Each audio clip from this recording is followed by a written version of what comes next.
They found Ekene's body at dawn, his eyes wide open in terror, his mouth twisted in a silent scream. His head was missing. Nobody spoke, nobody cried. They all knew who had done this. It was Adanne, the girl who died giving birth by the river, the girl they abandoned, the girl whose spirit had returned for revenge. It started with whispers in the wind, soft, sorrowful wails that sent chills down the villagers' spines. Then the nightmares came, horrible dreams of a pale, lifeless Adanne crawling towards them, her belly still swollen, her bloodshot eyes filled with rage. The villagers ignored the signs, hoping it would pass, but then the death began. A hunter lost his way in the forest and was found days later with deep scratches on his chest, his tongue missing. A woman fetching water at the river screamed that something grabbed her leg, pulling her down. She barely escaped, but when she came out of the water, her hair had turned white. And then there was Ekene, the man who had ruined Adanne's life. He had sworn she was lying when she told him she was pregnant. He had laughed, humiliated her, told everyone she was a disgrace. When her own family turned their backs on her, she had wandered to the river weak and alone. She died in pain, her baby never taking a birth. Now she wanted justice.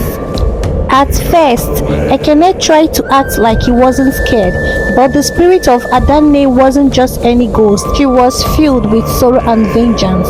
She visited him at night, standing by his bed, whispering his name in a voice colder than death. "You did this to me, Ekene. You left me to suffer."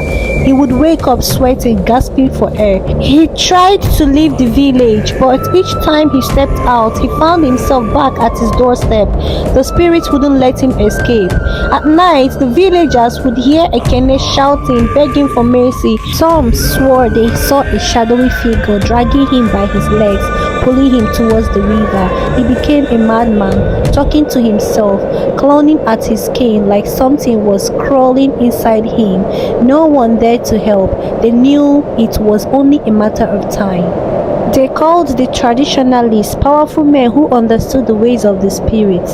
"The river rejects her soul," one of them said, after throwing cowrie shells on the ground. "She will not rest until justice is served." The only way to stop her was to give her the thing she wanted most, Ekene's life. A great sacrifice was planned, a dark ritual that would end the curse.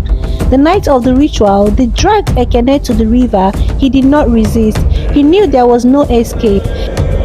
The air was thick with the smell of burning herbs. The elders chanted, their voice rising in a desperate plea to the gods.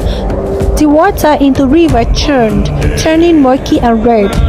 Then a terrible wind blew, after which there was a rain of fire throughout the whole village, carrying a voice that made the bravest men tremble.